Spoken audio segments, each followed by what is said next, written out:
Welcome back to the Home of Horror podcast. What is cracking? Must be a mutation, a freak of nature. The stories of the brutal murder. Less is more. You want more brutality. I like The Fog, I like The Mist, I like both of them. I'm not asking if you like both of them, dude.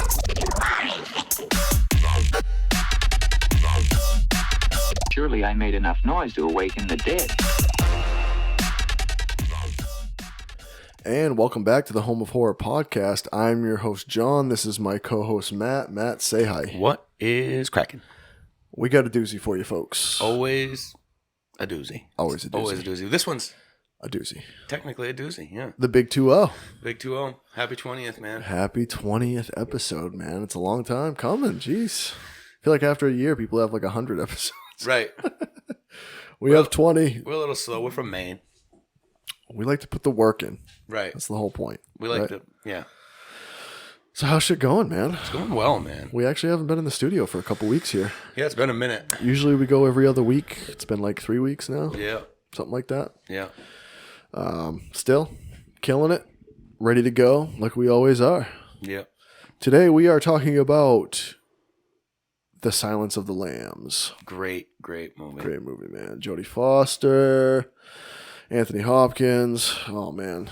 Great cast. Great cast. Great movie. Yeah. Even the supporting cast is great. Yeah. Everybody. 1991. Came out on Valentine's Day, actually, which is crazy. No, bring your honey to the movies. Bring your honey to the movies. And see a nice romantic movie. Yeah. See a nice romantic horror thriller movie. It's a great movie. It really is. And it's not. Man. It's not typically what we talk about. You know what I mean? Honestly, No. It's not the style that we talk about because it's more of a psychological. I mean, it's not because there are. I mean, there's some gruesome scenes and Yeah, obviously the subject matter is horrifying. You know what I mean? But for sure. And but it is more psychological than we usually get into. Thriller style, Right? Even though it's not really like thrilling, it's just.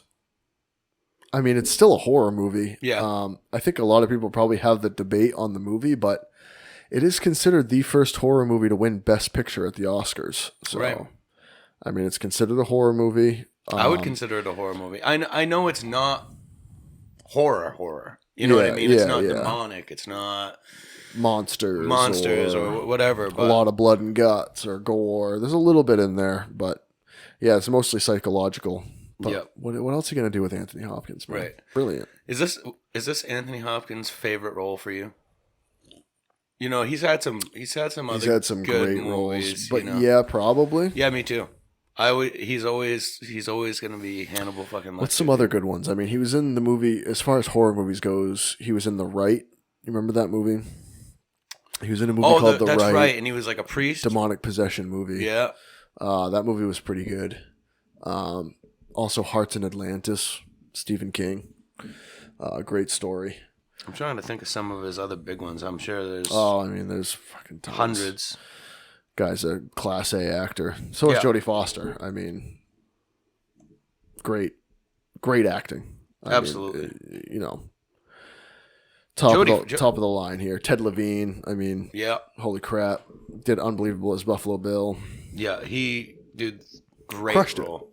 Crushed it. And Jack Crawford, you know. Yeah. I can't remember his I can't remember his name, but yeah. But he's awesome. Absolutely. Everything he's ever been in was Yeah, great role too. yeah, very good. And there's, you know, he kind of messes with Jodie Foster Clarice throughout the whole thing, yeah. you know what I mean? Playing mind games with her when they go to the funeral home later on. Yeah. Why don't you step outside while I talk to these? And Exactly. it really just rubbed her the wrong fucking way. Well, and you can tell throughout the entire movie as well that like every man she goes against, like there is that hidden, throughout this whole movie, she's like looked down upon by men. Right. Every cop she comes by, every FBI agent looks down upon her. Same thing in the funeral home scene, where she's just surrounded by all these cops that are, local police and state police and stuff, and they just don't respect her at all. Don't want to listen to her. Right. They do, and it's funny because she's just a student as well. You know what I mean? I mean, he's in Legends of the Fall too. Of course. I mean, like he has had some bangers. Yeah. Great actor. I mean, this is that's from what I'm reading. That's the role though. Yeah, That's the one for sure. That's. I mean, I don't want to. And then of course Hannibal. Right, Hannibal, Red Dragon. Red Dragon. He was in Bram Stoker's Dracula. Yes. Was he Van Helsing? I haven't seen it in a minute. Bram Stoker's Dracula. I think he was Van Helsing, man. I'm not sure. I think he was. Yeah, that was iconic as well. Yeah, because he was in there with Gary Oldman, right? Yep. Yeah. I think he was Van Helsing, dude. Yeah, sick role. Shit. Great movie. He's definitely had some. You own that movie. Yep. It's a good one. I like that. Yeah, one. it's okay. You didn't love it. I didn't love it, and it's okay. Yeah. For what it is. Yeah. I mean, that won awards too, man. It's no Rosemary's Baby. Of course not. Anyway, yeah, man. Episode 20, we're jumping right in. I love it as we usually do, but I think we have a tequila shot to do. Oh, jeez. Don't want to forget about that. Never. Cheers. Here's to 20, buddy. The big 2-0. You have some new shot glasses here. Yep. Courtesy of my sister. Yep. Birthday presents. Yeah, it was your birthday recently, so happy birthday. Thank you, sir. We got the Pennywise and Annabelle. I'm not a huge fan of Annabelle, but That's why you gave it to me. that's why I gave that one to you, buddy. But the horror theme, so Of course. we'll go with them. They look good in the studio, don't they? They look good on camera. Yeah, and I also got for some fucking It playing cards, which were really cool. Yeah, those are dope. Love those. Play a lot of cards here. Yeah, So. it's good stuff. And I know you love your card games. Fucking as well. hate card games. I love the cards though. The Exorcist cards are dope. The Pennywise cards are dope. $19 million budget for this movie. Not a lot. Really? I thought, well, I mean it is, but I that mean was compared to what I guess compared to what it made. I mean, right. around 270 or they gave $17.5 million to Hopkins. I'm just kidding. I was gonna say, holy shit, man. No. That wouldn't surprise me. But I'm sure they paid him a boatload. Jodie Foster, I'm sure they paid. And I bet they paid him a boatload for Hannibal after. Oh yeah, which is interesting. I kind of wanted the role. I kind of wanted to jump into that really quick, dude. Is they started filming Hannibal, and the reason Jodie Foster does because she's not Clarice in that movie, right? Which is kind of a bummer. Yeah, Julianne I always Moore. hate that. I remember when it came out, I was like in the 6th grade, and it was like, and I remember reading an article about how she didn't want to do the movie, she turned it down, and Julianne Moore, it was a big thing. Yeah, for Julianne Moore? Oh yeah, yeah, absolutely. Because now she is taking over as Clarice, and she didn't want to have to fill that role exactly. And the only reason was because Jodie Foster was filming another movie.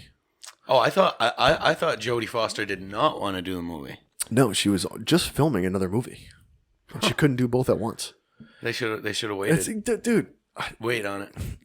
I don't have many notes written down for this one because I love this movie so much and it's really easy to talk about. Right. The one thing I have written down is, shouldn't they have just waited? Yep, I would have. I mean, I know this isn't Silence of the Lambs, this is Hannibal, but I mean, Hannibal's good. We've talked about it before, though. Changing an actress, and you're tough. not. I mean, I don't want to say it's a step down, but it is. Yeah. Just because of who Jodie Foster is and has become, and some of her roles in the past, but you are stepping down. It's not you're not moving sideways, or moving up like we talked about with Hatchet recently with Danielle Harris, where she took over, and you don't really care because she's better. Exactly. You know what I mean? And it's not to say that Julianne Moore isn't.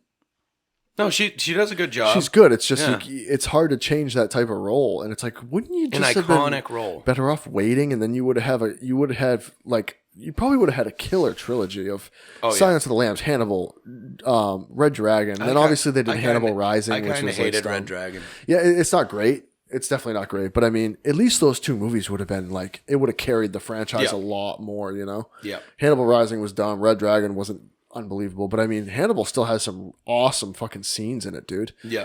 Ray Liotta getting his fucking brains eaten. Yeah. That's fucking awesome, man. That's really one of the first times you really see him Yeah, and I just figured if you're the producers and directors, you just wait for Jodie Foster. Because it's not like it was done right after. I mean, Hannibal came out in like 2000, 2001. Right. It was like 10 years later. It's not like you couldn't have waited another year or like planned around her doing another movie. I mean, Right. you don't have to rush that movie in. That's why it's not like it's a year later, you know? Right. You're trying to make money off it. It's like you waited 10 years. Right. So just wait another year and get the right cast. Yep. Makes no sense. And they should have done it. And then it would be huge. Then it's like, oh my God, Jodie Foster reprising her iconic role as fucking Clarice. Yeah, right. Dude, like, come on, man. And now there's a series coming out, Clarice. I haven't watched it. Clarice has started, yeah, and it takes place after everything. So it's kind of her now actually becoming an FBI agent. Because remember, in Silence of the Lambs, she's a student. Right, and right at the end, she gets she gets obviously in, right? because she does an amazing job. But I mean, then it takes place after that, and it's fine, whatever. Mm-hmm. And they say that in the film they're not going to really touch on Hannibal and all this stuff, which is fucking ridiculous. Because I mean, first of all, Hannibal was a big show as well. Right, I didn't watch that one either. I didn't watch that. It's just it seems wrong to Agreed. not. And I know it's supposed to be him like younger, Right? but. And it's Still kind doesn't of feel like, right. yeah, and it's kind of like a spin-off where it's like, you know, it's not so, they're not like leading up to, from what I get from it, they're not like leading up to Silence of the Lambs. You know what I Right. mean? It's not like a prequel type show or anything, but Well, the last episode will probably be him getting locked up. You know what I yeah, mean? maybe, I don't maybe. know. Who knows? I have no idea. But I mean, with the Clarice thing, I kind of want, like, I mean, Hannibal's on the loose. I mean, I know you did the movie Hannibal and you did Red Dragon and all this shit, but I mean, you could still play into the fact that maybe wouldn't that be a brilliant idea for a show? Is Clarice, this is after this is the aftermath of Buffalo Bill and all this. Right. And now she's still solving crimes and she's somehow she's keeping in contact with Hannibal, who's like kind of helping her. He'll just call her every once in a while. Yeah, and be like, this is what's happening. Can you help me with this? Or she doesn't want to call him, but she knows that he could have info on how this person's mind works. Like, that'd be brilliant, wouldn't it?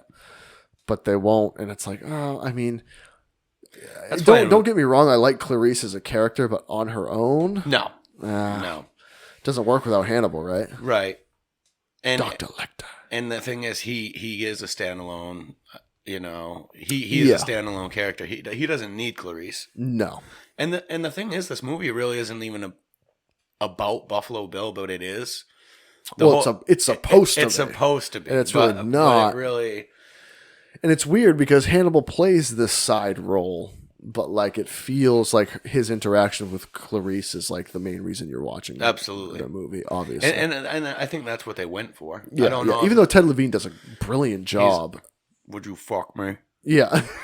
I'd fuck me. Dude, he's so great. Give me back my dog. And here's a really cool piece of information that kind of pertains to this podcast a little bit. So when Ted Levine did the Buffalo Bill, the famous dance scene where he tucks it in and he does it, that wasn't in the book.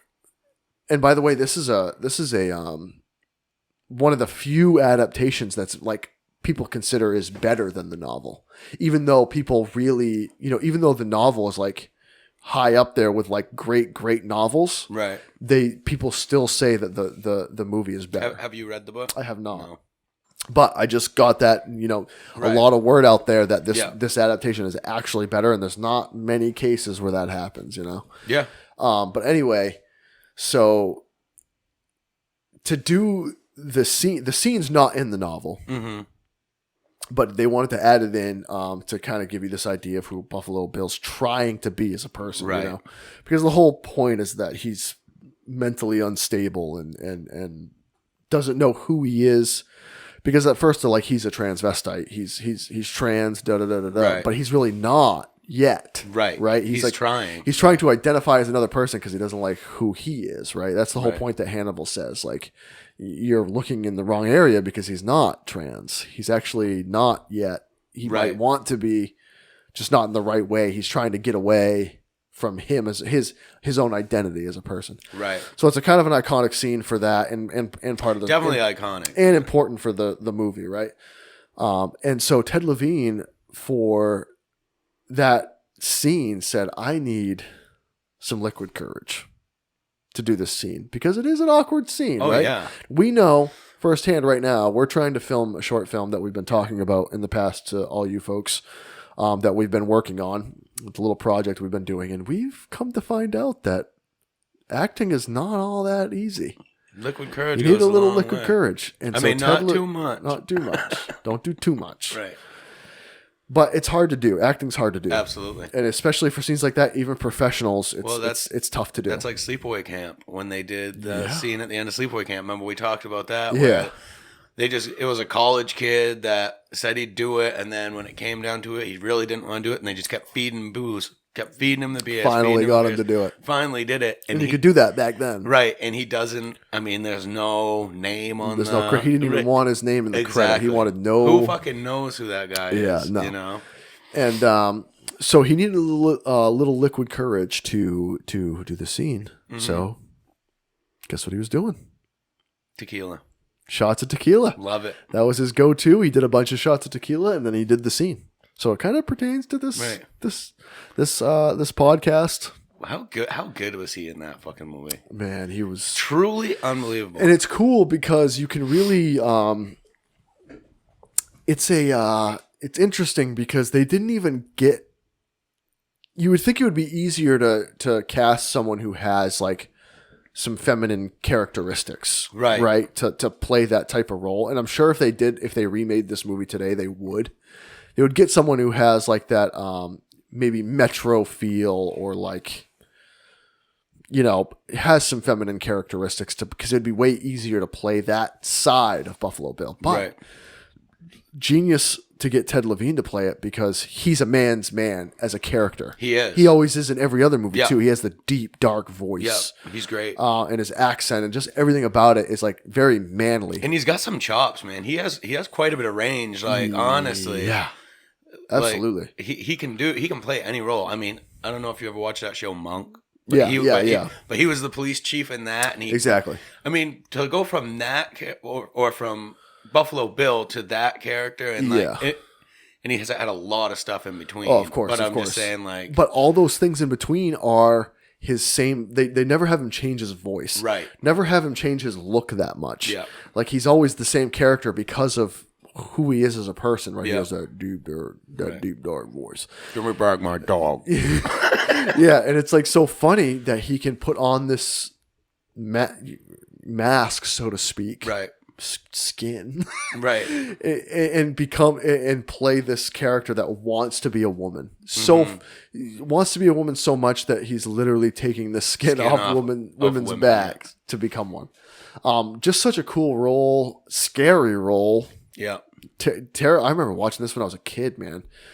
And being like, I remember my parents watching it, and I remember being in my parents' house, and like there was a bunch of people over, and they were watching it on TV, and it was kind of like a party scenario, but like Silence of the Lambs was on, so people were ducking in and out. And I mean, this was, you know, I was born in '89, this came out in '91, so this is probably like '95, '96. So people were ducking in and out of the movie, you know, and I just remember being like, just as a kid, being like, this movie's fucked up, man. And you probably didn't even fully understand to the extent that you do now. You just see these far as dark scenes of like Hannibal being in like with the slicked back. I just remember the slicked back hair. Yeah, obviously the famous scenes, which is also hilarious. Or what about the fucking jerking off scene in the beginning? I mean, there is some. Gets it in the hair. There is some serious shock factor, not necessarily like gore and all that. No, but some disturbing things. Some disturbing things, and that's one of them things that. I mean, you don't see that on TV. No. They cut all that stuff out unless you watch the movie. Of course. Which... Semen in the hair is not something you see every day. Right. Something about Mary and... Also, this is... True. You know? But you still don't see it, the shot. You know what I mean? You see it in the hair. And this is gross, but what a shot. Right. Like, right on the money. Real sticky. Money shot. Real fucking sticky, dude. Sticky situation. Yeah. I think I would probably and then Hannibal go see a doctor after that or take a shower immediately. Yeah. And then Hannibal just whisper into him all night. Yeah. Fucked you know what I mean? Just fucked with him. And because he was pissed. Yeah. He sees Clarice almost as like this, like almost like a pet. Like, oh my God, like you're like the world's more interesting with you In here. it, yeah. You don't have to worry, Clarice. Yeah, there's something about you that I like, and I'm going to keep you around because of that. Right. Which is so weird, man. And he was pissed, obviously. He was pissed that happened to her. Like, he was like, it was this weird scenario of like, you showed me respect. So I'm going to like show it to you. You know what I mean? Like, I'm going to show it to you. Take care of this piece of trash. Very weird situation. He just whispering to him all night, and he ended up killing himself. Killed himself, yeah. So crazy. Another character in this movie that really doesn't get enough credit. Darla the dog, Precious. Yes. Also, another famous horror movie. Really? The Burbs. That's the dog from The Burbs. Dog. Same dog. Wow, sick. Probably around the same time, too. 89 was The Burbs. So, yeah. Goes from awesome. Tom Hanks and to Jodie Foster and Jodie Hannibal Foster and Ted Levine. Right. Wow, what a great cast. Yeah. Cool. Dog hangs around some prestigious people. Fucking Tom Hanks and fucking Hannibal. Dude, that's hilarious. But when I read that, I was like, that's cool. That's actually a cool fucking little fun fact right there. Yeah. You know? Because the dog's prevalent in both movies. Of course. And you got to have like a smart ass dog to do that. I mean, shit. Dog didn't start acting until it was 10 years old. Needed to mature. Needed to mature. It's like a poodle, right? I think it's technically some sort of poodle Pomeranian type of dog. Also starred in Pee-wee's Big Adventure. Oh, shit. Pee-wee. Yeah.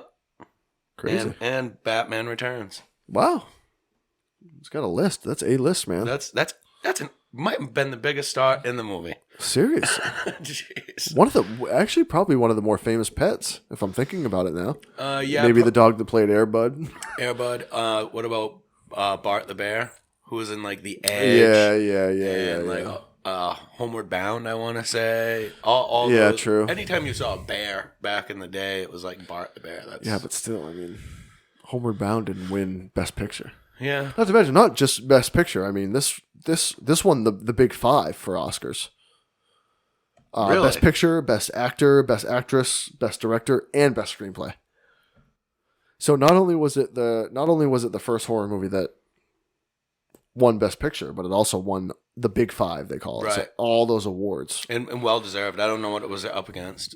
But it was also pushed off because someone else was in a role, and I can't remember who produced this movie, but they didn't want this movie to compete with that movie, whatever the movie was. So they pushed the movie in a weird position because they were like, it was someone. They didn't want to go head to head. They wanted to go head to head, and this movie ended up doing fucking. I mean, that movie won like 7 Oscars. The other one, and I can't remember what it was. I don't have it in front of me. And yikes! I don't want to take the time to look it up. But there was another movie that took 7 Oscars. This one took 5 though on Valentine's Day randomly in 1991. I mean, that's amazing. That's awesome. That's so cool. That's man. fucking awesome. And it's a scary fucking movie. Yeah, dude. Great movie. I really do thoroughly enjoy this movie. I've seen it probably 25 fucking times. Yeah. It's good every time.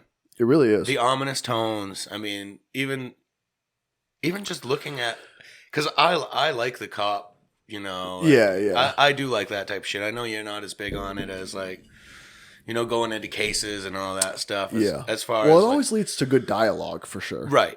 Like the conversations between Lecter and Clarice are awesome. Yeah. That's the reason to watch the movie, really. Absolutely. And Buffalo Bill's awesome. He's great. And he's not in the movie. I mean, he doesn't have a lot of screen time, but I mean, no. But the whole movie's based around him and his, his kills and stuff like that. I mean.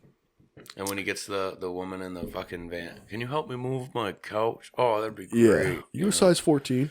Right. And then he just beats the fucking hammers shit her down, out of her. dude. Yeah. Right. And he always takes those like diamonds of skin out of the back. Yeah. You know what I mean? Well, it's the pattern, right? It's the pattern that he had from all the sewing fucking. Exactly, yeah. And here's a question for you. I was interested in this, and I didn't look it up or anything because I wanted to talk about it on the podcast. But when they examine they have the autopsy of the girl that was found, and it was technically like his first victim, but they found her third. Mm-hmm. Now, when they're in the office and they're doing the autopsy, they put something on their nose.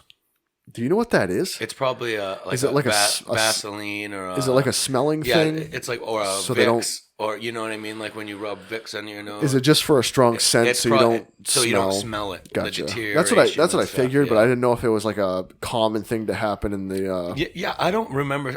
I've never seen that before. Me either. Even now, you don't see it. People probably, you see them put their hands over their nose, or. I just found it weird that they made it prominent that like everybody went in and did it, but at the same time, Clarice like turns her back to put it on, and I don't know if that was just a show out of like ladylike, right. That's what I would imagine. Anyway. So I figured that it was something that was like strong smelling, like a smelling salt type of, lotion or something that masks. Yeah. So that makes sense, but I wanted to wait to talk about it because I had no idea if that was like a. Yeah, I don't know if it's still a thing. It probably is. I mean, think about it. They probably come into some situations where it's like it's pretty nasty, pretty raunchy. Yeah, pretty nasty guy. Doesn't smell good. Wicked nasty, bub. Wicked had. So, this movie won so many awards, dude. What the fuck? Everything about this movie was brilliant. Even the poster. So, I wanted to get into this a little bit about how the poster shows, the original poster for the movie is Clarice, right? And then she has what's the moth called? It's like it's like the death head moth, I think is what it's called. Something like that. And it has like the skull on the back of the wing or the back of the body. Thorax. Or whatever. Yeah. I forgot my scientific terms for insects. That was actually, if you look close enough, it's made out of bodies. It's actually bodies forming this skull on the poster itself. So it's kind of like a hint of like what the movie's about and like what Buffalo Bill is doing. You know what I mean? It's a bunch of women's bodies like confined to a skull. If you look at it really, really small, you can tell like the mouth or like the feet and stuff. It's really, really weird. It's really weird to think about. Yeah. So that's kind of cool. It's kind of like a, little shout out to what the movie's kind of going to be about. Because imagine seeing that in like theaters, right? And you got the big poster, the 26 by 32 inch poster, you know what I mean? You could probably see that pretty prominent if you were looking close enough. So I thought that was kind of cool. And there's a bunch of little hidden things in there like that throughout the movie that kind of like are either tell you what's going to happen or like what's happening and all these things. Like obviously Dr. Lecter has all those paintings in his room and they're like on the wall in his cell. And he has one of Italy. And he's talking about how you can see a certain, I think it's either a monument or a building in Italy. I can't remember what it's called, but you can see it. He's like, I painted it from the Belvedere in Italy. Like wherever he was staying was called the Belvedere. Yeah. And where Buffalo Bill lives is Belvedere, Ohio. So it's maybe it was like a little hint. He was giving a little hint. Yeah. It's kind of like that little, because he does that. He does that throughout the entire movie. He does. He drops subtle. He drops little things that you wouldn't pick up on unless you were really. Yeah, and they say also in Lecter's escape scene where he hangs the guard. Dude, and that guy's a hell of an actor too. I know, great. It's just supporting roles in this movie. All of it great. Was great. Yeah. I mean, so they brought in some big names. They're not even big names because I don't know the guy's name. But but he's one of those guys that when you see him, you're like, oh, I know this fucking guy. I've seen him in fucking hundreds. Especially back in the early 90s or 80s, you'd be like, oh, he's one of those guys that you see like in every movie. Yeah. Just even if it's a small role, he's always a shearer for exactly. He's like the Danny Trejo, right? Like, you know what I mean? Except everybody knows Danny Trejo. Danny Trejo's great, right? But yeah, that was kind of foreshadowing a little bit, I think, of like because it's like a transformation scene, where, this guard is being hung by his skin. It's almost like the opening up of like the wings of the moth for Buffalo Bill to like complete his transition into being a woman. Right. You know what I mean? So I thought that was kind of cool. What do they call that? When like a caterpillar is going through. Yeah, metamorphosis. Metamorphosis. Yeah. That's kind of like what it was supposed to be like. Yeah. And I like I love that scene when he's like going through the pictures and it's it's actually just the camera panning over to Hannibal when he's like in the bathroom taking the pen apart and all that shit. Yeah. And it comes across the table and you just see Clarice, a drawing of Clarice with a lamb. With the lambs. And it's like... Dude, it's such a good photo, too. I would love to have that. Oh, yeah. I would love to have that. Like, that would be such a cool, like... I have the collector's edition of Silence of the Lambs, but it'd be sick if they did, like, a... I think I have Special, the 30th like a steel anniversary. book. If they did a steel book, like, with 40th anniversary of, like, with that as the photo, dude, that'd be so sick. That would be awesome. As the cover art. Oh, my God. And it's cool because, like... When the guards come in to feed Hannibal, he says, "Mind my paintings," like watch the paintings, and that's how he gets them to come closer. Exactly, you know what I mean? Yeah. It's so cool. And the way he kills, the way he kills the guy, you know what I mean? When he's just it's almost like he's composing. You know what I mean? Well, it's like he's painting a picture. You know what I mean? Like this artistic way of. I mean, and he just fucking bites that guy's fucking nose off, and like. Yeah, and the blood is like bright red, which I think is like kind of symbolism too of like absolutely. Yeah, no, dude, that whole scene, and then what follows after all that stuff, you know, I'm not trying to go scene for scene here, but it's just so important in the movie. Yeah. Where he's been plotting and now it's time. It's finally time, you know what I mean? Exactly. And you don't know what he's looking for something. Yeah. And I love that because it's like it's not just a regular movie where he just goes picks up a knife. Yeah, no. He's looking. He's you know what I mean. He's walking around. Oh, there it is. There it is. There it is. Grabs it. And he's doing this. Yeah, and I can't remember exactly what he says. He's like, "Well, where are you going?" or something like that. Yeah. And then you don't know what happens. You know, all the shit comes down. They find the bodies. Blah blah blah. And that's like my favorite part of the movie too. The way he gets away. It's unbelievable. Yeah. When you figure out that he's put the face on, and you don't even see him like get away technically. No. I mean, you just know that the ambulance ended up crashes. Right. They found everybody dead. Then he killed a tourist and took the clothes or whatever. You know, and I mean, it's like.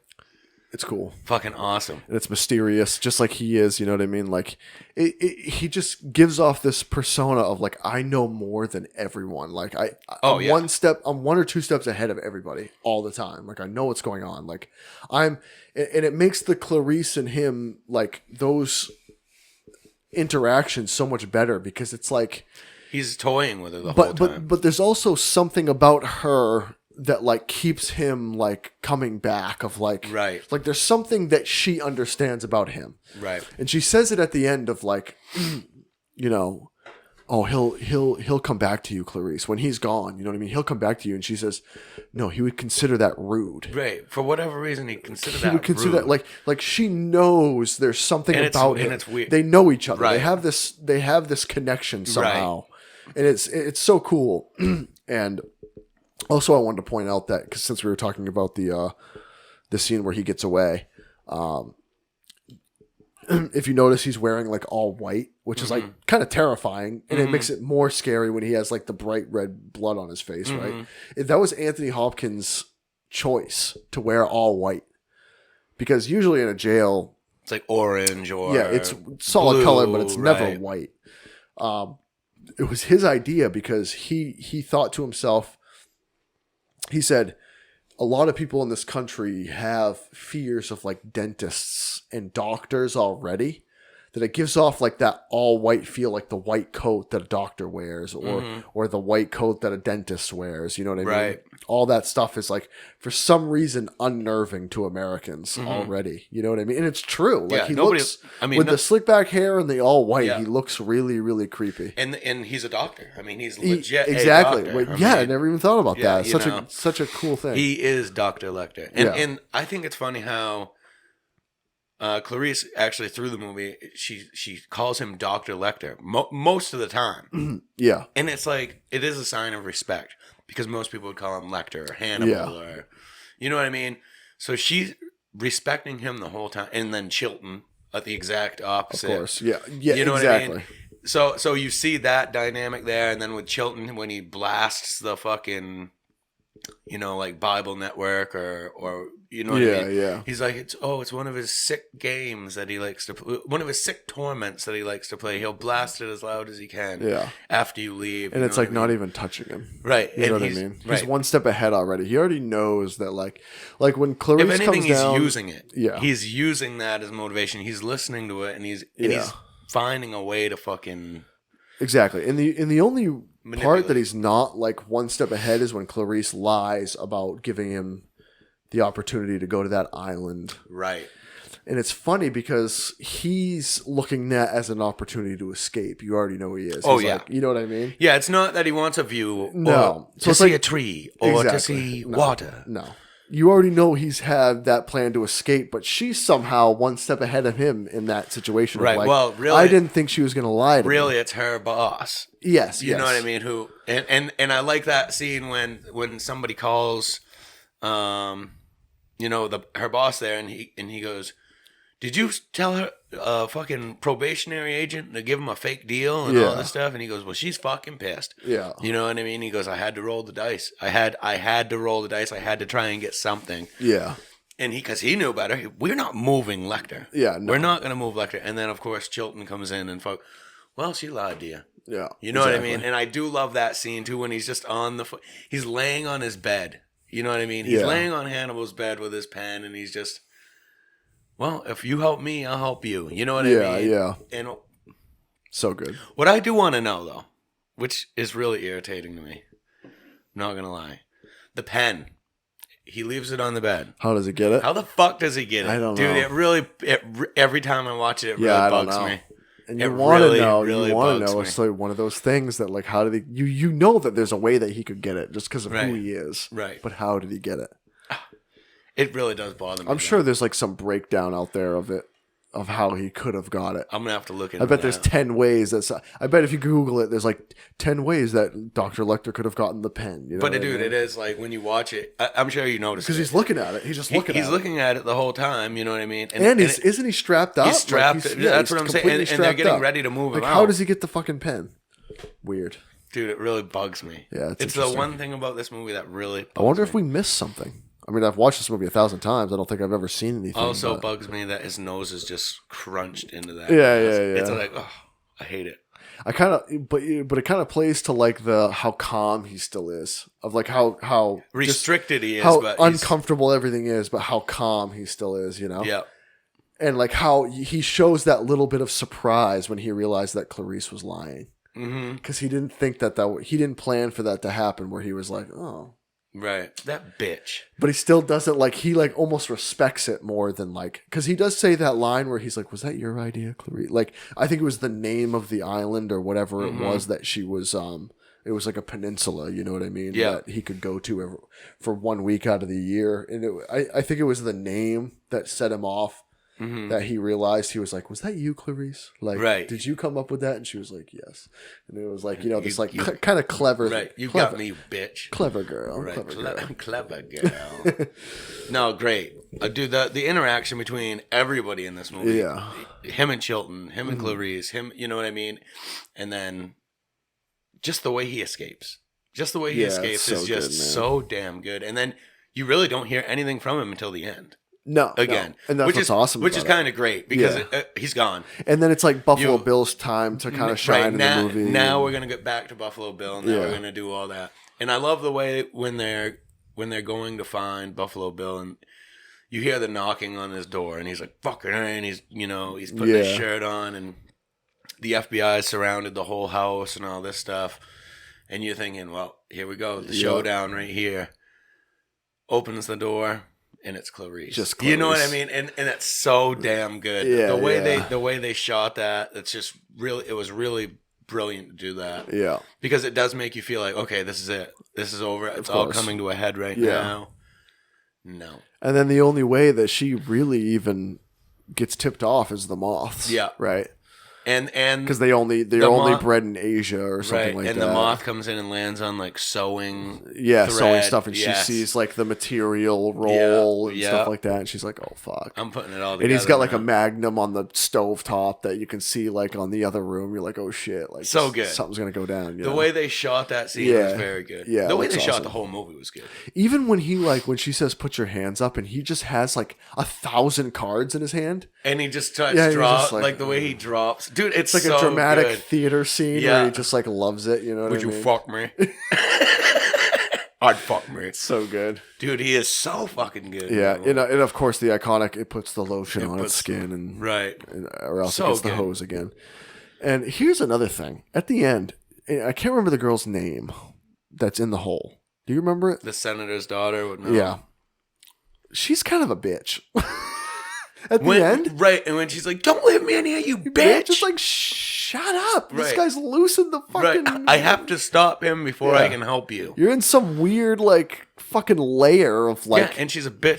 She gets that fucking dog down there. Yeah. Precious. Yeah. He broke its leg on the way down, for sure. Right. Break his other leg. But it's like, chill. Like, I get it. You've been down there. You're starving. But, like, chill out. She's trying to help you. What do you mean? She had chicken wings. I think that's what she's eating. Like, those chicken bones. It's kind of a big bone, though. It was a big bone. Just scraps, because the whole point was I want them to lose weight. That way their skin is stretchy. Right. It's like, oh, God, that's fucking creepy, man. Very erotic. And then when Clarice goes down, you get that scene where she kind of like glimpses over and you see the suit that he's sewing. Dude, yeah. And it's got like one tit. And it's like cut off. It's like 3/4 done. Like he's really close. Yeah. She's like the last girl probably. You know what I mean? He was finally going to finish it up. Yeah, yeah. And then they probably never would have caught him. Probably not. Because he dumps every body in a different river or something. Right. And then after that, once the suit's done, I mean, he doesn't really have... Yeah, but a psychopath like that is going to continue to kill. You know what I mean? True. Maybe not right off. Right off, yeah. He'll a few years. Right, he'll accept what he has. Once he realizes that no one wants a real woman, skin suit. I mean, I would love to have one. Imagine taking a woman home and you get home, you realize it's a man in a real human skin suit. Jeez. Very erotic. I'd love to see that, dude. Love to see that play out. That's very erotic. Very. that skin suit. Imagine if he never got that last tit on either. He just shows up with the one tit. Would you fuck me? Dude, like so weird. Oh fuck. But yeah, it's interesting to see where that would have gone. I wish we could have seen him put it on. Honestly, really go. Sure. That's somewhere where you could have gone with it. That like and get that little extra shock factor. We've already seen the tuck scene. We've already seen some fucked up shit from this dude. Yeah, knowing how much of a bitch the senator's daughter is, I almost wish she dies. He finishes the suit, gets it on, and then Clarice shows up, and we have like a showdown between her and Buffalo Bill. But I kind of would have liked it better. Yeah. But we do get that. We do get like kind of a symbolic scene at the end where obviously the whole point of the title of the movie is that Clarice, when she was younger, she woke up in the middle of the night one night, saw that some lambs were getting slaughtered, or early morning, I shouldn't say middle of the night, but I don't know who's slaughtering lambs at the middle of the night. But she tries to save the lambs because she doesn't want them to die, right? So she tells that one part of the story where, well, obviously the whole point is that she tries to save one lamb and she gets caught, and then the lamb gets slaughtered anyway. Right. So she hears lambs screaming in her dreams all the time. So or Hannibal seems to think that if she can save this senator's daughter, if she can stop Buffalo Bill, that the lambs will stop screaming in her dream, right? Which we get the iconic line, "Have the lambs stopped screaming, Clarice?" Oh, great. It's so good. It is so good. So fucking good. And he really drives that home, too, through the whole thing. And then he really does. And then in the scene where he's talking about her father and did he touch you? Or, you know what I mean? He really tries to dig in deep there. Yeah, he's like, she's a patient, you know, which I get back to that point of like her being like this type of pet that he's like not manipulating, but like trying to get information in a way manipulating. Yeah, he's like enjoying the fact that this is happening. But she tells that one part where like she opens the cage for the She opens the gate for all the lambs to escape. Mm-hmm. And they don't run out. They're almost so terrified that like they just kind of walk around aimlessly and don't leave the cage. Right. You know what I mean? Because they're just so whatever is going on, right? They won't leave, so she saves the one. Now at the end of the movie, the senator's daughter that gets saved. If you notice at the end, she's by the ambulance, and they show her holding the dog, right? Mm-hmm. And she can't move. She's just like she doesn't know what to do. Like she's freed, but like there's this sort of panic or like just doesn't know what to do, and she has to be led to like the ambulance or whatever, like herself. And it's kind of like that a little kind of like the lamb, you know what I mean? The lambs that wouldn't leave the cage, they got freed, but they didn't know what to do because they were so traumatized already or whatever the hell it is, you know? Yeah. So I thought that was kind of cool for like some symbolism there. Yep. And another thing, since we were talking about obviously the iconic line of have the lamb stop screaming. Such a good line. And there's a line in here that everyone says that's not actually a line. And that's the hello, Clarice. Right. It's never actually said. Hello, Clarice. Never said throughout the whole movie. On the phone he doesn't say He says good evening. Oh. But if you talk to anybody, if you were to go up to a random fan, just a random person that has seen, who likes Silence of the Lambs or gets the references or the pop culture of it, they would say, if you were like, oh yeah, have you seen Silence of the Lambs? They'd be like, oh yeah, hello, Clarice. Right. But never said, not once. It's actually good evening, Clarice. Right. There's a lot of. It's like that Mandela effect or whatever it's called of like, people think that it's kind of like the Darth Vader, Luke, I am your father. He doesn't actually say that. Right. He just says, I am your father, I think. He doesn't say, Luke, I am your father. Right. He just says, I am your father. People probably remember it like that because of fucking Tommy Boy. Luke. Exactly. Luke, I am your father. Lola, lo. It's so good. But it's true. Things like that can get into people's brains. Yeah. It's the pop. It is the pop culture of it. Of like it's been manipulated. It's almost like a game of telephone where like down the line, like everybody's heard the line, but it's been manipulated a little bit. And so the whole thing is like, hello, Clarice. Never said. Right. Good evening, Clarice. Absolutely. Right. But I guess doesn't sound as cool as hello, Clarice. Right.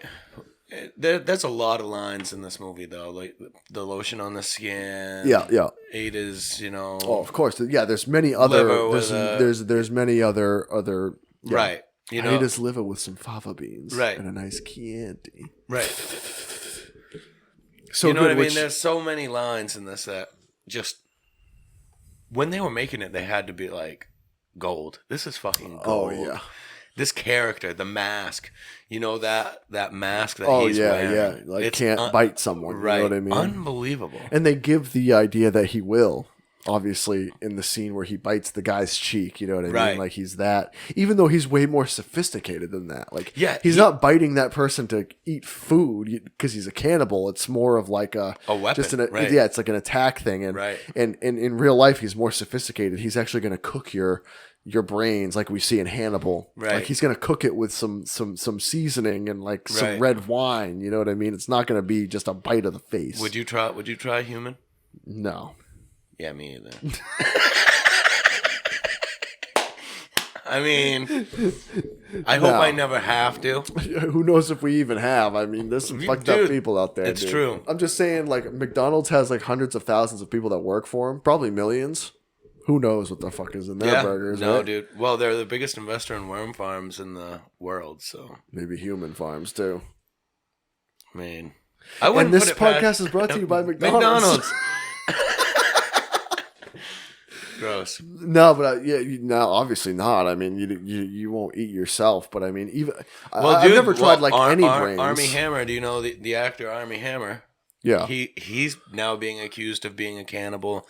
I guess he's had some women come forward against him who, he had said, "I'd like to just take a slice of your arm off and try it and all this stuff," and they went to the police and all this shit and damn.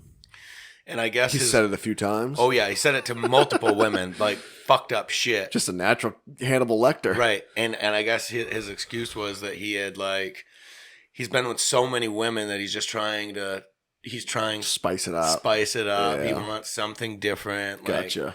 Which, I mean, he probably has been with fucking Yeah, hundreds of and course. hundreds and hundreds of women. He probably took a bite out of a few. But goodness gracious, that brings a whole new level to erotic, man. I mean, that's some fucked up shit. Absolutely. But the whole lore and the folklore of like cannibalism is like, and you kind of get this with Lecter a little bit, is like the whole like legend of it in folklore is like once you get a taste, you can't stop, right? Like that's what the I'd whole be thing. afraid of. But like I've never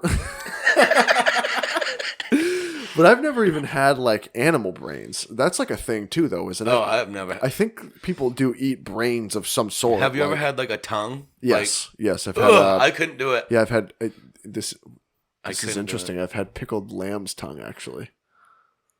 We should have got some. We should have got some to eat. Very for the silent lambs. Yeah. After that, yeah, I've had pickled lamb's tongue, and it's gross because you picture like a tongue and what a tongue looks like. It's exactly what it looks like. Oh even yeah, with a lamb. I've seen it, and it's like all like the glands underneath as well. Dude, it's no. Yeah, it actually was pretty good, but it's pickled as well, so it's not. And like, you just eat it just like out of a jar, oh just yeah, like that. and it looks just like that.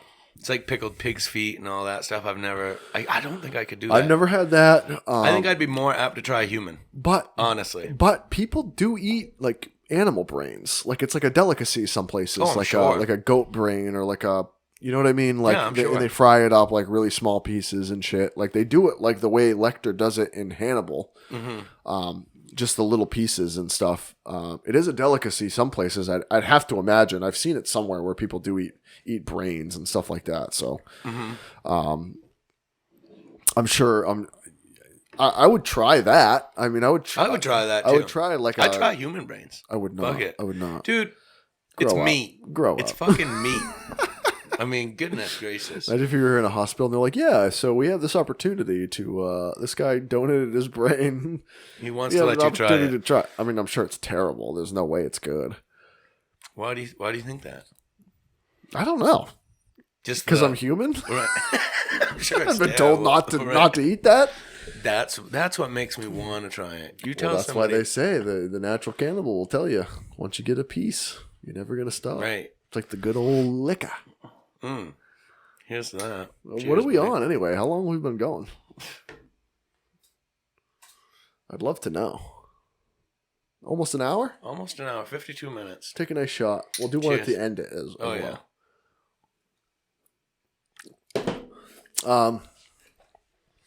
I'm gonna cut off a piece of me, and we'll fry, we'll fry it up, dude. Fuck it. Let's do it. Hey, if you want to sacrifice, bro, Right. we'd have to sign a contract or something. Yep. And like I allowed Do you think JT to- YouTube would let us put that on? Probably not. I mean, it's me. If they don't allow me to take a 10-second snippet of someone else's song, Yeah, this is me though. I don't think they're gonna be like, yeah, you can eat this guy on camera. I'm not dead, dude. I'm allowing this to happen. I'll fry it up. And Well, don't you think, like, if we're talking like Hannibal Lecter here, don't you think there's a difference between the skin of someone I'm and gonna get some the meat, brains of someone, though? That's the difference, right? I mean, Hannibal Lecter is a sophisticated man. He's an intelligent man. He's not eating fingers and toes. What? He's eating the brain. That's what he goes for. Right. And they have to be living. Right. That's fucked up. That's a fucked up scene. I mean, if we're talking, we'll go into Hannibal 2001 here a little bit. When he's eating Ray Liotta's alive. Yeah. Oh yeah. So he takes parts of the brain that they don't necessarily need. I mean, it's going to fuck him up, obviously, but like they're taking... Oh yeah, he's definitely fucked up. It's like very... That's like some lobster shit, right? Mm-hmm. Like where... Because, I mean, back in the day, lobster and like crustaceans and seafood was considered cockroach of the sea. Yeah, it the was considered trash, like yeah. what you gave to like people who were in Prisoners. jail. Yeah. And now it's a delicacy in Maine and New Especially- England. right, especially- anywhere. Yeah. Anywhere. Agreed. Actually, if you live in Arkansas, like if you get fresh Maine lobster, first of all, it's not It's fresh. not fresh. Well, that's not. But they call it Maine lobster for a reason. because it sells. Yeah. We have the best of the best here. Now, We do have the best. if you're not from here, you don't you know lobster if you've is- never had Maine lobster, if you go to Booth Bay Harbor right now, okay, which we could go to, or we Right. could go to Bath. We could drive 20 minutes. We're in Bath. Right. We sit at a restaurant, and it's brought from a fishing boat probably a couple hours before. Right. Still alive, obviously. Oh, yeah. And fried right fresh from the sea. Same thing with like the scallops and the mussels. Yeah. All of that is fresh. Oh, yeah. So, I mean, it's literally boom like that. Now you think of Hannibal Lecter in this situation of Ray Liotta's alive. You give him some anesthesia, and you're cutting off the top of his head and taking pieces of the brain that's pretty much just functioning a second ago. Right. And you cook it just for a second with some juice and some fucking whatever. Like that's like what it is to him. I feel like it's like the delicacy of like what Maine lobster is to people here is like what he's trying to. That's what they're trying to like portray it as. I feel absolutely. It's like a piece of filet mignon. It's like fresh. It's like there's a certain way you got to cook it. You don't just eat the fingers and toes of someone. You have like the piece of brain that's the delicate part. That's where the whatever the flavor is, right? Right. Which is weird to I feel weird saying it, but like, dude, I want to try human so bad. I truly do. I can't stop thinking about it now. I can't. Okay, you can't watch Silence of the Lambs anymore. I mean, dude, like, there are some fucking sick individuals out there that really are into this shit. I mean, I bet there's a lot more of these people than we even realize. Yeah. I mean, we know the big ones, Dahmer, and you know what I mean? Gein, all that shit. And that's what they said that, like, the director said that, and even the writer of the novel said that he's not based off like any one person. It's a mixed bag of everything. Exactly. It's kind of a mixed bag of like Gein and Dahmer and all these people kind of thrown into one. Yeah. And he's probably smarter than all. I mean, Dr. Lecter. He's a psychiatrist. I mean, he understands like the human brain better than anybody. And he understands human emotion, and he understands. Yeah, and it's weird because you think he has this like it makes you wonder, does he look at Clarice like she's so delicious, but he doesn't want to like waste it? She is you know delicious. what I mean, though? Do you know what I mean, though? Like I'd eat the shit out of Clarice. But from a psychiatrist and like a genius's point of view of like, she's almost too perfect of a specimen to like waste on that, doing that. Yeah, like he kind of has that look throughout the entire series of like, I want to eat you, but you're just too good. Right. You're too good. Right. You know what I mean? He'd probably be disappointed. It's like in Maine, if you find the rare blue lobster, like you don't eat it. Even though it's probably... Even though it's probably... What are you talking about? I'm just saying, those things are in aquariums and shit. Right. They don't eat those. If you find a rare blue lobster, you don't eat the thing. Did you see the one they found last year? Half blue, half orange. It was like literally right down the middle. That thing ain't being eaten. What? Yeah, somebody better eat that. No, that thing's in an aquarium somewhere in Rockland. Ugh. All I'm saying is like there's that rare breed of like whatever it is that like you don't eat because it's such a you marvel over it. You know what I mean? Right. You just want it. Now is that Clarice to Hannibal? Probably. I almost think he almost felt a connection almost as a daughter at the same time. You know what I mean? He's not a daughter, but like. Yeah, but he doesn't seem to care about like if he had that connection, I would think that he would call her back in that sense of where she says, "No, he wouldn't come visit me again because he would deem it too rude." Right. Now, if he had like a daughter perspective, I think that he would visit her again. That's true. I feel like it's like one of those things where it's like, oh, that's that elusive animal that's in the woods that you'll never see again, but you tell everybody about. But he does see her again, and you know what I mean, in Hannibal. Yeah. So in a way, he is kind of. Yeah, but it's also written after. It's kind of bullshit. Yeah. Off the novel, he's not supposed to. Right. If you take it from the original core piece of work, he's not going to see her again, right? The movie ends when he's gonna have a dinner for a friend. Yeah, I mean, he's gonna have an old friend for dinner. Right. And what a line! And he looks crazy. Now at that point, we obviously realize that he has old friends for dinner. He has other people for dinner that he's been not close. I wouldn't say close with, but around. Right. What's his name? He's not close with, but he has obviously a vendetta against, but. Chilton. Just an interesting fact, why does he not want to go after Clarice? Like, what's so interesting about her? Yeah, I agree with that. I feel like she's like this elusive, like he actually saw good in her and was like, okay, you're more interesting you're more interesting in this world. There's no reason to take you out of it because I could. He does mention that, right? He says, don't worry. Right. You have nothing to worry about from me. This world is far more interesting with people like you in it. Now, why is that? Yeah, I'd like to ask him. Same reason I want to know how he got the pen. You know what I mean? Dude, that's all I'm saying. That bugs That's the all shit I'm saying. It's the same reason. You know what I mean? There's a lot of things in the movie I think that you don't get the answers to, which is fine. Right. The movie's great. I don't need those answers. I think it adds to the lore of the movie for sure. The pen thing I would like answered though. Yeah, but do you? It's a flaw. It's a flaw in the movie. You count it as like a flaw in the movie. How to get the pen? Okay. I think that because how right? Right. Like, I mean, how when they were filming this movie.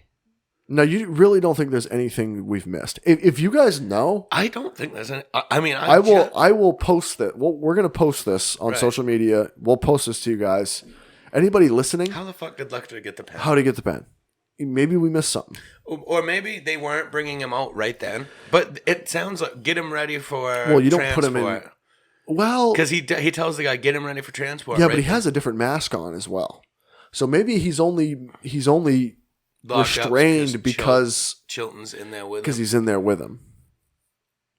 Because he wants to give off that alpha feel of then like. Fucking show yeah, me, true. dude. Yeah, that's beyond the point, right? I get it. Everybody knows he's looking at the pen. Yeah. Everybody understands he's looking at the pen. Why he's looking at the pen? Is he going to stab somebody? Is he going to... You know what I mean? We don't know at that point in time what he's planning on doing with the pen. We assume stab. Of course.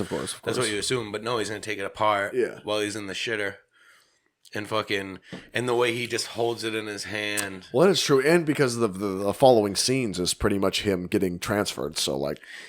There's no in between. Now, I will ask you this. If there's anybody in the movie or anybody in that universe that could get the pen, who would it be? It would be Hannibal. Right. But I agree. That is a little bit of a weird... where they kind of maybe rushed it. I mean, honestly, as a director or, How'd he get the fucking pen?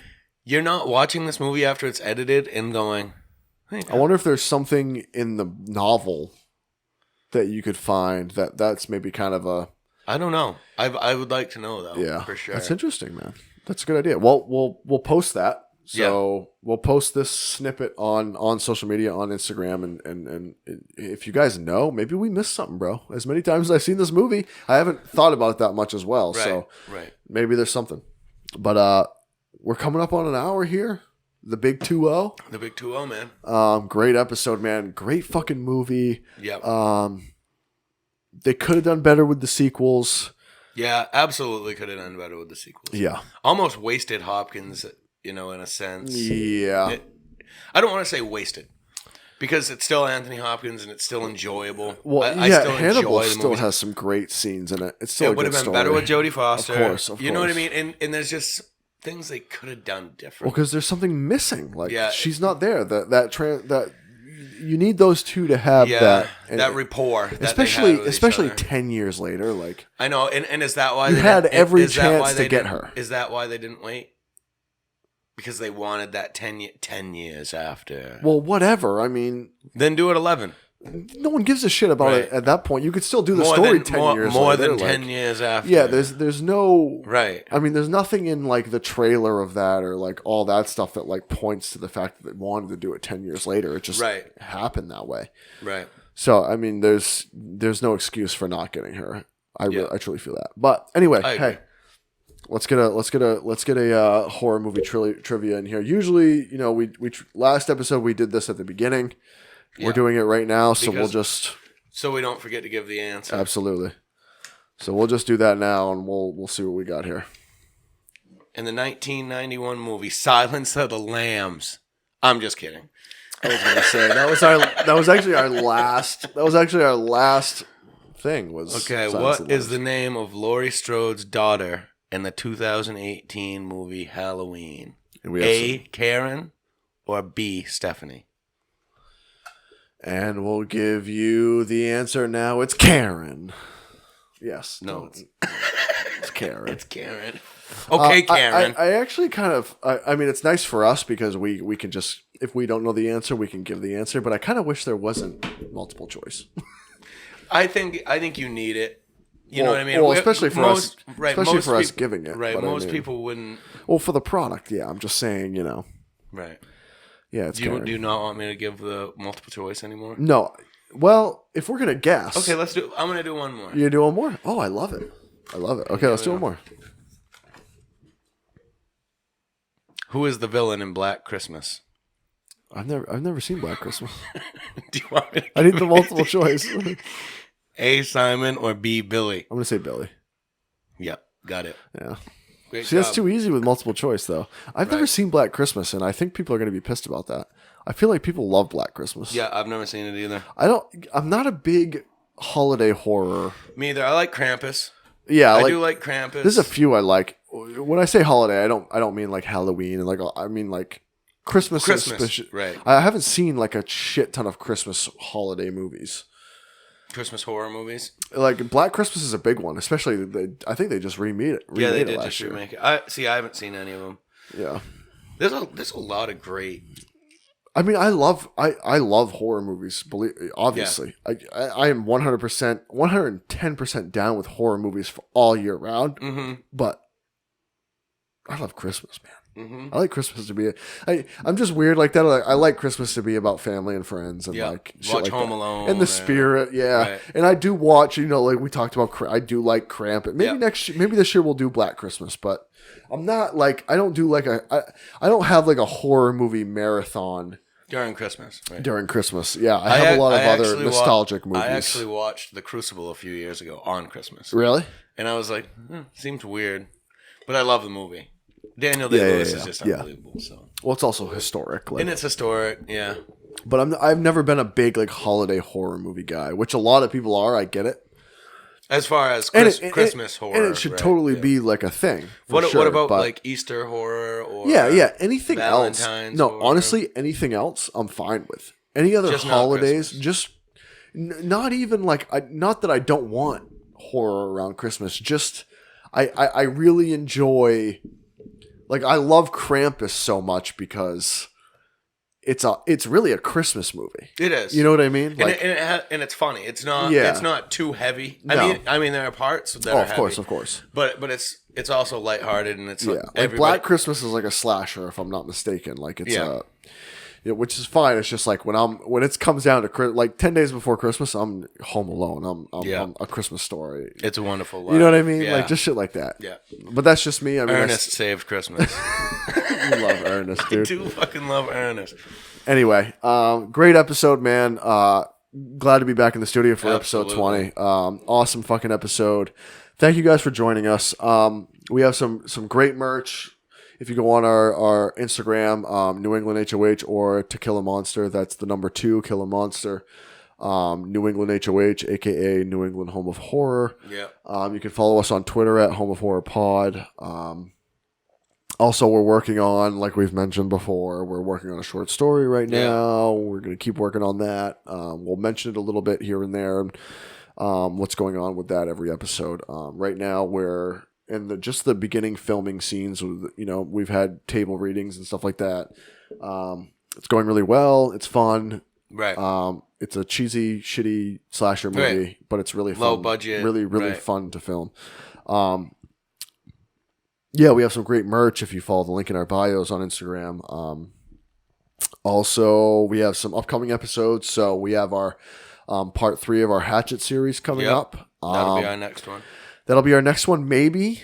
I'm actually toying with the idea of putting it on hold. We have a special guest coming up. I don't want to give the name yet. Mm-hmm. We might be replacing that. We might not. Right. We might do Hatchet part 3 next time. We might have a special guest next time. We haven't decided yet. Either way, we're still doing part 3 of our Hatchet series. Yeah, we'll finish the Hatchet at series. some point. We're still going to go through with that. Obviously, we love the Hatchet movies. Yeah. But I kind of like doing the series too. It's really fun. I think we're going to get into a little more of that, especially when it's, I think summer's a great idea with the Friday the 13th franchise and a lot of the summer campy horror movies, a lot of stuff we can get into with the Nightmare on Elm Street movies, stuff like that. So, and especially around Halloween with all the Halloween movies. Yeah. So we might be doing a lot more series. And we're going to do Ernest Scared Stupid. We're going to do the Ernest movies, apparently. Also, like the Alien movies we've talked about. Stuff like that. The Omen. I'd love to get into the Omen. So there's a few series out there that we want to start doing series for. Hatchet's the first one. So we definitely will be finishing that. We might have Hatchet 3 coming up.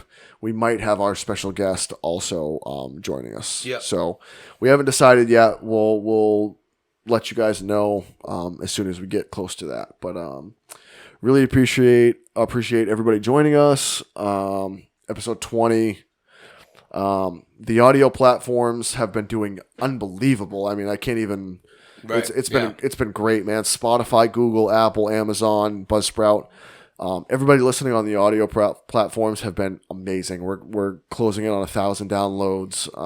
It's been truly amazing. If you want video, though, go to YouTube and subscribe. We just started our YouTube page a couple episodes ago, probably 3 episodes ago, 4 episodes maybe. Please go like and subscribe that page if you want video. We're doing that for a purpose. People like it. Trying to build that page up a little bit. Mm-hmm. And not to mention our short story will be premiering on our YouTube page as well. Right. And hopefully we'll have some other content coming. We have some ideas in the works. So you can find our podcast on there and hopefully some other stuff in the near future. So we really appreciate you guys joining us. And here's to episode 20, man. I appreciate it, Matt. May the power of Christ compel you. Love it. Hey, thank you guys. Cheers. Home of Horror, the Home of Horror podcast. Home of Horror, the Home of Horror podcast. So that's your third Stephen King? Don't start with me, dude. I bet they spent less than $50,000 on that movie. $252,000. Oh wow, really? Home of Horror, Home of